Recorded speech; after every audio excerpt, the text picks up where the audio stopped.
전능하신 하나님, 우리를 사랑하시되 자격 없고 소질 없는 우리들을 불러 당신의 거룩한 백성 삼으시고 천지의 만물 우리가 누릴 수 있는 특권을 허락하시되 물질을 드림에도 기쁨을 허락하여 주시니 감사합니다. 하나님, 우리에게 주신 이 모든 것이 하나님으로부터 말미암은 말씀에 누리게 하시고 또 주께로 다시 데려갈 때 큰 영광의 기쁨을 누릴 수 있도록 도와주시고 생업의 복을 주시며 하늘의 곳간을 열어주시어서 무슨 일을 하든지 만사 형통할 수 있도록 성도들의 가정과 삶과 직장과 생업의 터 위에 복을 허락하여 주시옵소서. 믿음으로 출항하는 성도들의 삶 주께서 지키시고 보호하여 주시옵시고 하나님만 바라볼 수 있도록 하시고 주바라기 인생들 되게 도와 주시옵소서. 오늘도 우리 하나님께서 하신 말씀 귀담아 듣고 마음판에 새기길 원하옵고 감사하며 예수님의 이름으로 기도드리옵나이다. 아멘. 할렐루야.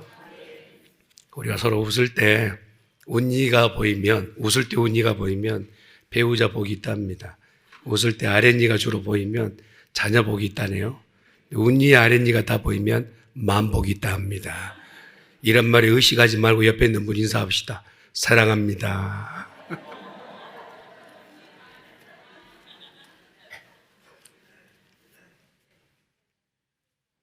교회 생활하다 보면 영어가 어려울 때가 많아요.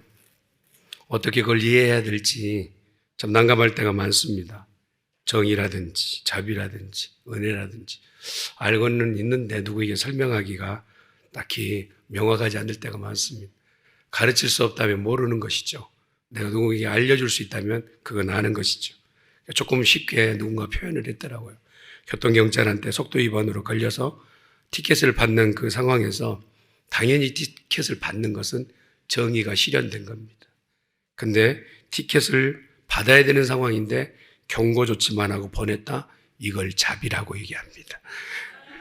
그런데 생각지도 못하게끔 크리스피 크림 도넛을 내놓고 티켓은 안 줬다? 이걸 은혜라고 얘기한 거예요.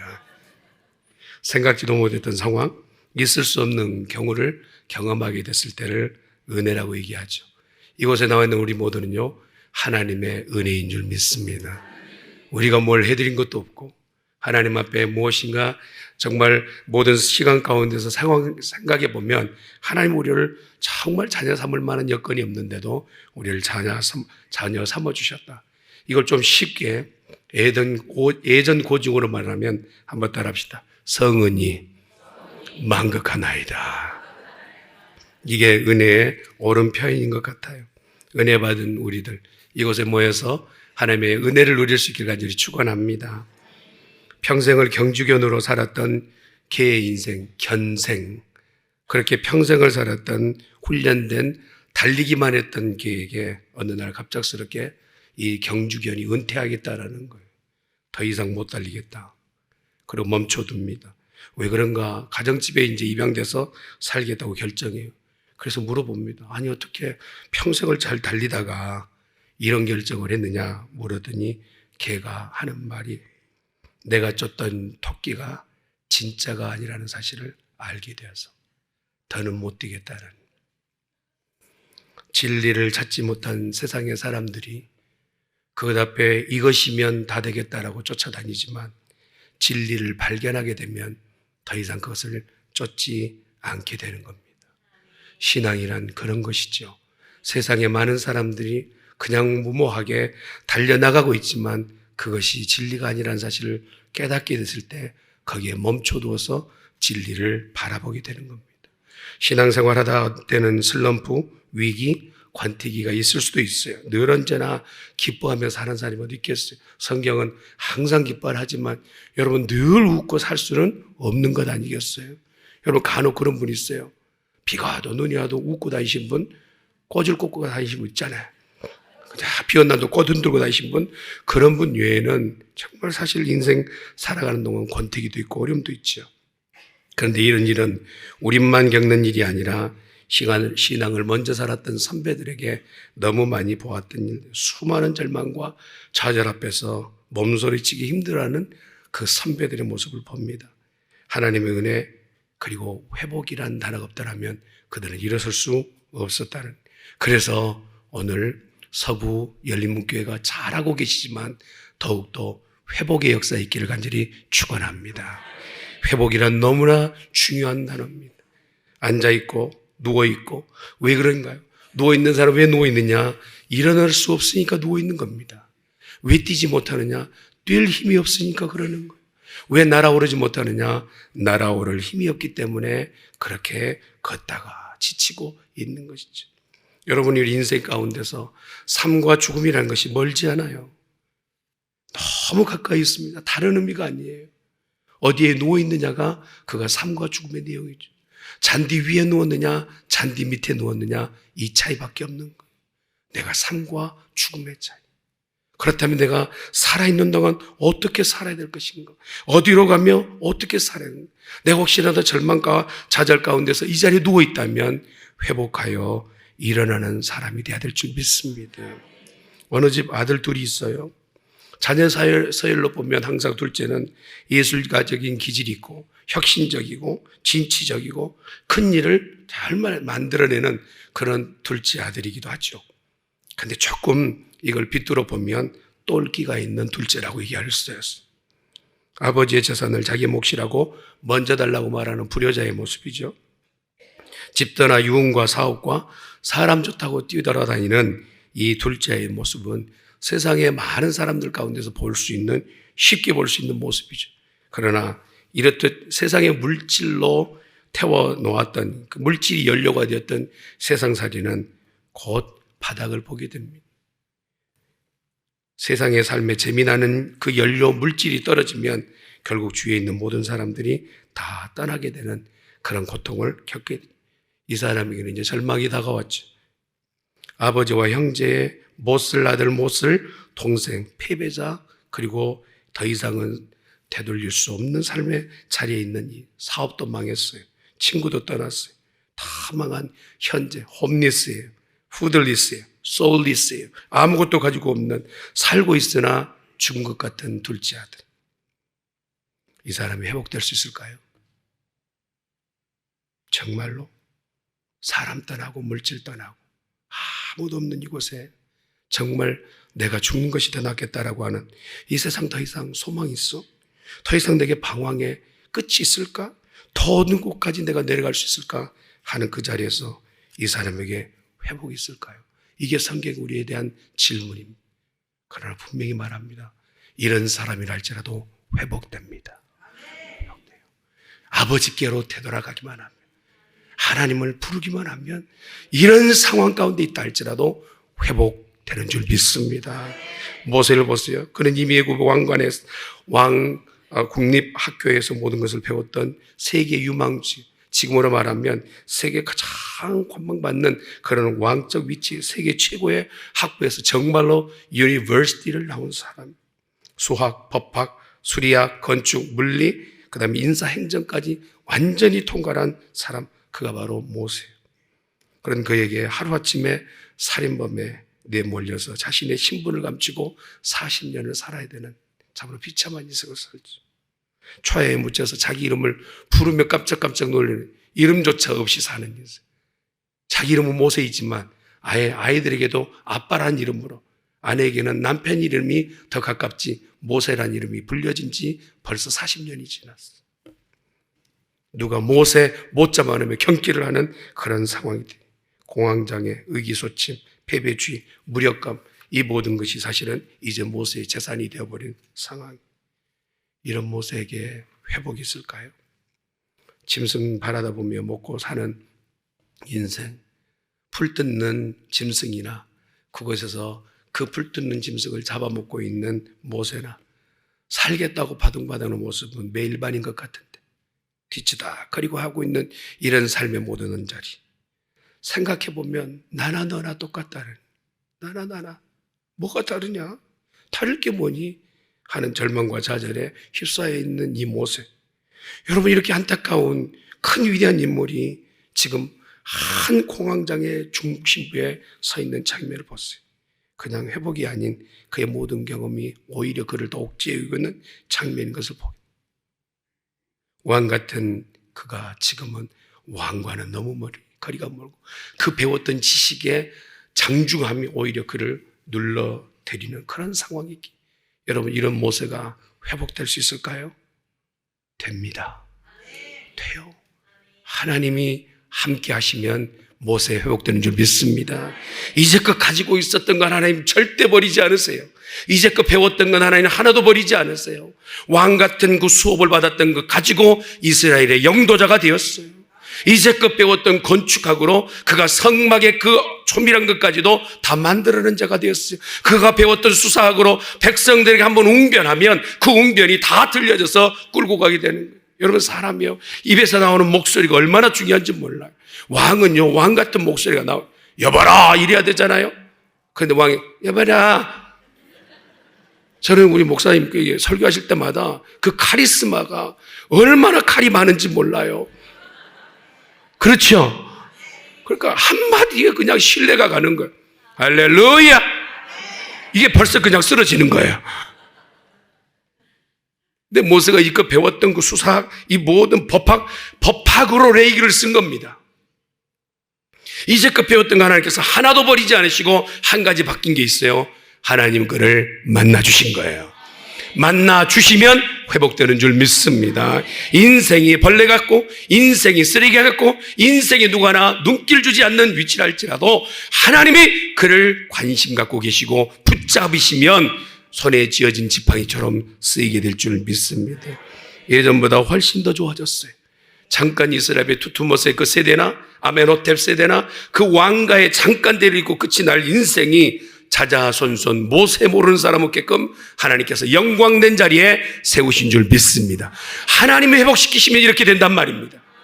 한 번 들여서 하나님 세우시는 일. 저는 서부 열린문교회에 예전보다 더 크고 더 영광스러운 그 자리에 회복의 역사 있길 간절히 축원합니다. 어쩌면 이 나성 지역에 랜드마크가 되는 교회, 복음의 보루가 되는 교회, 그런 교회 되시기를 예수님 축원합니다. 다윗은 어떤가요? 그의 위기는 잘 나갈 때 문제, 인생이 어려울 때만 문제가 아니에요. 너무 잘 나갈 때 왕직에 있었죠. 존경받고 있었어요. 신앙적으로는 전혀 문제가 없는 것 같아 보여요. 예배자로서 예배의 모든 모범을 만들었던 사람이 다윗 아닙니까? 그럴 때 조심해야 돼요. 음란이라는 게, 성적 타락이라는 게 너무 배부를 때 생겨난단 말입니다. 여러분, 목욕하는 여자는 어느 곳에나 있어요. 여러분 다 목욕하시죠? 안 하셨군요. 죄송합니다. 근데 그 여자를 들여다보고 마음에 무엇인가 자리 잡기 시작한 게 문제란 말이에요. 내 머리 위에 까마귀 지나가는 것은 누가 말할 수 없어요. 그러나 까마귀 앉게끔 둥지 트는 것까지 양보하는 것은 우리에게 죄라는 거예요. 바로 다윗은 그 죄를 저지른 것이지. 여러분, 우리 집안 가운데 누군가가 이렇듯 지금 다윗의 행동하는 이 일에 대상자가 됐다면 우리 가만히 있겠습니까? 내 아는 일가 친척이 다윗이 살인교사와 함께 그 음란 가운데서 여인을 간음했단 말이에요. 가만둘 수 없죠. 법정소송을 한다든지 가만. 믿음의 귀한 어른이 아니에요. 맞습니까? 믿음의 귀한 어른이 아니. 이렇게 보았을 때는 여러분 가족 중에 이런 상황이 있다면 이 사람 절대 용서할 수 없어요. 인간 말종 중에 말종. 심령에 화인 맞은 것 같은 인생. 멀쩡하게 예배드린다고 있고 멀쩡하게 왕직에 있는 이 모습은요, 결국 성적 타락의 모습, 회복 불가능하고 나만 알고 너만 아는 이런 상황. 그러나 그렇게 되나요? 하나님 보시고 하시고 계셨죠. 그래서 그가 정말 하나님 앞에 죄 지적받았을 때 그는 절망과 좌절 가운데 엎드린 거예요. 이 사람에게 회복이 있을까요? 회복이 있습니다. 하나님 앞에 손발 들고 기도하고 베갯잎이 젖도록 성경 시편에 보니까 참 표현이 과한 것 같아요. 침상에 눈물로 띄웠대요. 눈물을 얼마나 흘렸으면 침대가 뜨냔 말이에요. 그런데도 그렇게 눈물로 회개하며 하나님 앞에 흉측한 죄인이라는 것을 고백했을 때 그는 회복이 일어나기 시작했어요. 저는 우리 열린문교회가 회복의 역사가 있기를 간절히 축원합니다. 회복의 역사. 여러분, 회춘이라는 단어 좋잖아요. 요즘 다들 반응이 안 좋다. 회춘. 옆에 있는 분한테 회춘하세요. 젊음을 되찾는다는 거 너무 좋잖아요. 여러분, 근데 비슷한 이름이 있어요. 회충이 있어요. 회충. 내 몸에 들어가서 내 영양분을 다 빨아들이는 내 몸의 건강을 다 갉아먹는 못된 것이죠.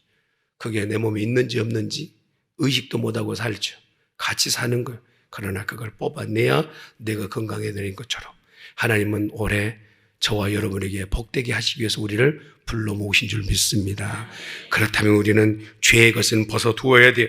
그리고 나서 회개가 노래가 돼야 되고, 그리고 고백이 돼야 되고, 식구가 돼야 되고, 자기 자신을 찾는 자리가 돼야 될 줄 믿습니다. 그래서 다윗이 뭐라고 합니까? 자기가 왕임에도 불구하고 하나님 앞에 손들고 이게 나의 왕이신 여호와여, 진정한 왕이 누구인지를 보게 된 거예요. 왕이신 나의 하나님, 내가 주를 사랑하나이다. 드디어 다윗은 회복하게 돼요. 신앙과 명예도 명성도 회복하게.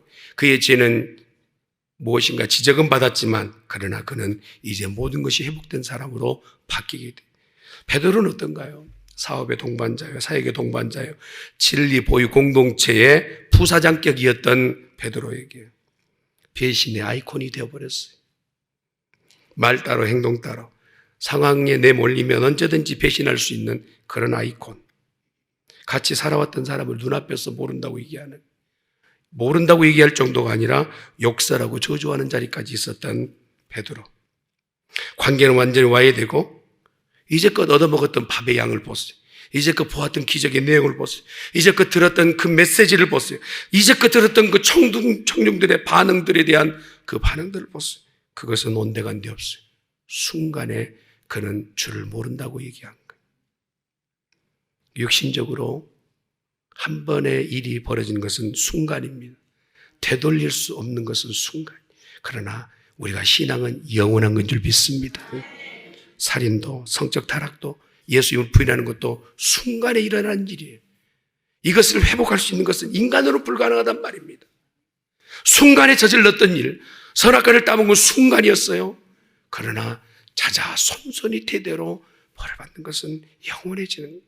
그런 이 회복은 누구에게 있느냔 말이에요. 어떻게 해야 돼? 이것이 회복이 있느냐? 하나님께 되돌아가야 회복이 있어요.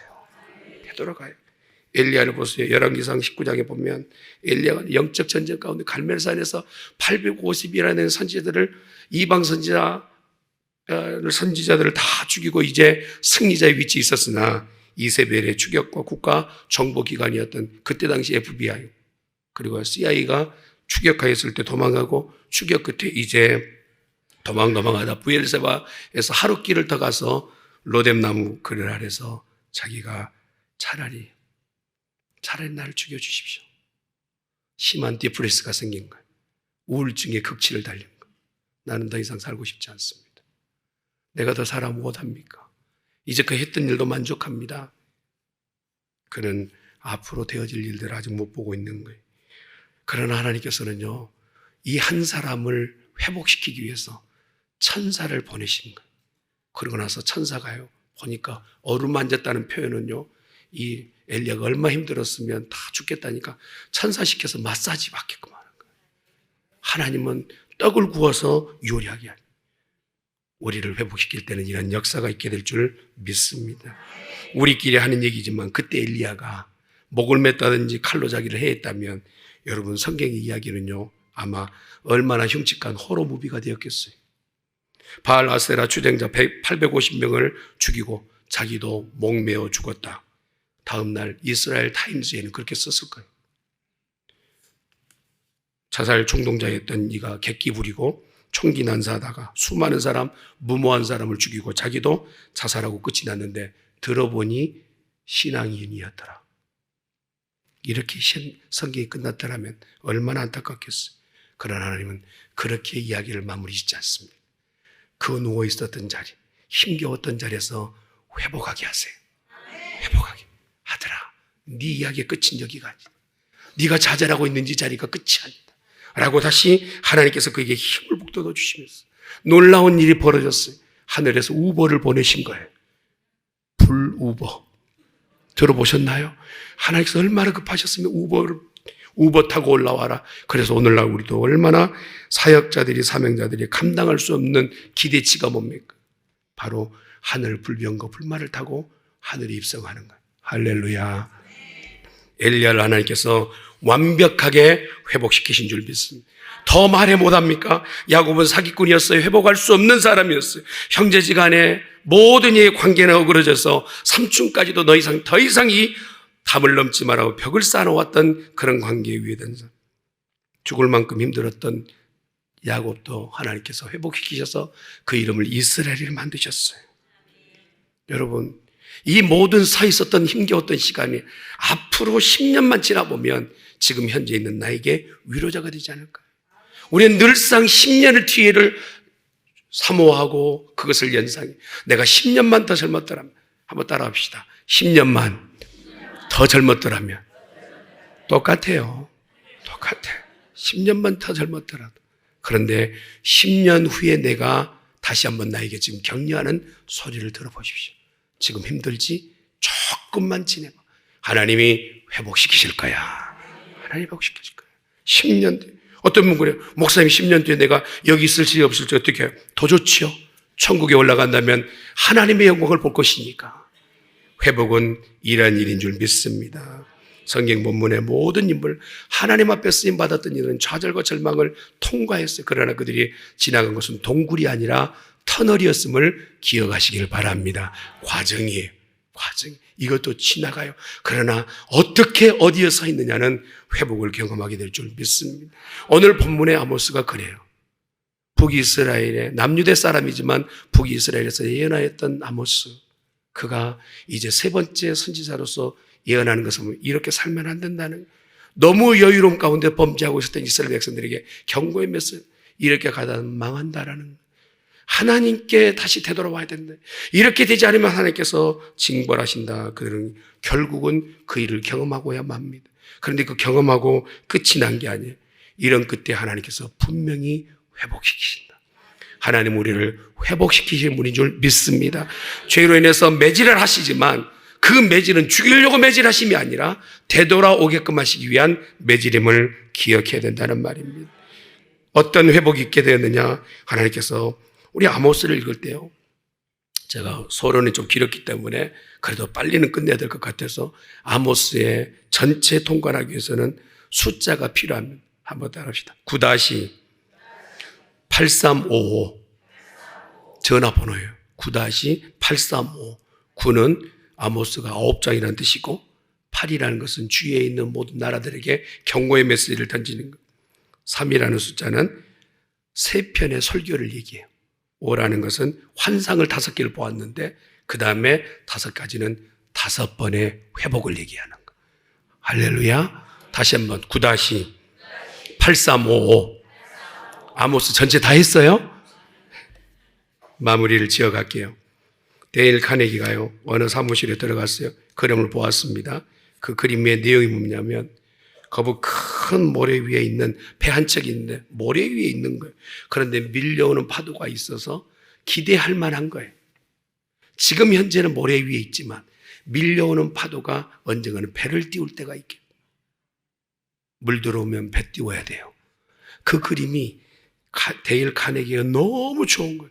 그래서 그곳에 그 그림을 이 CEO한테 혹시 나중에 이 그림 누구한테 팔거나 누구한테 양도할 때 꼭 저한테 주십시오. 제가 이 그림에 너무 인상 깊게 봅니다. 라고 했더니 결국은 그의 손이 있게 돼요. 현재는 모래 위에 있지만 밀려오는 파도 가운데 그는 앞으로 띄워질 배를 보게 된 겁니다. 여러분, 서부 열린문교회 어떤 눈으로 보세요? 저는요, 이 열린문교회가 하나님께서 다시 한번 세계 전반적으로 복음을 전하는 복음의 통로가 될 줄 믿습니다. 지금 현재도 큰 나무가 되어서 연약한 교회들의 그늘이 된 것처럼 앞으로 그렇게 될 줄 믿습니다. 예언하였던 것이 뭡니까? 다윗의 왕국이 다시 회복되는, 이곳저곳에 헐었던 깨어졌던 건물이 위배됐던 다시 한번 이 성전이 회복된다는 거예요. 건물적 부분만 아니라 우리 심령에 허물어져 있던 벽돌들을 다시 정돈하는 성도가 돼야 될 줄 믿습니다. 다윗의 왕국으로 통해서 에돔 족속까지 이방인들까지 복음이, 이것은 한 700년 전에 예수님 오시기 전에 되어졌던 말이지만, 이 예언이지만 800년 가까이 지나고 나서야 이 복음이 완성된 것을 보게 돼. 세 번째 회복이 뭡니까? 땅의 저주가 완전히 끝이 난다는. 이제 씨를 뿌린 것 같은데 거둬들이지 않았는데 또 열매가 맺히는 삶의 복이 있게 되겠다라는 것. 우리 성도들의 삶에 이런 복이 있기를 바랍니다. 네 번째 복이 뭐냐? 더 이상 원수들이 공격하지 못하는. 얼마나 많은 원수들이 공격했는지 몰라. 얼마나 힘든 일들이 지났는지 몰라. 말로도 알 수 없어. 한번 따라합시다. 말도 말아. 얼마나 공격을 많이 받았는지 몰라. 그러나 더 이상은 원수의 공격이 없게 되리라. 마지막, 영원한 땅에 영원한 상속자가 되겠다 말씀하세요. 저 여러분은 그런 자리에 있는 줄 믿습니다. 오늘 새벽에 주신 말씀 마음으로 받으세요. 회복되리라. 기도하십시다.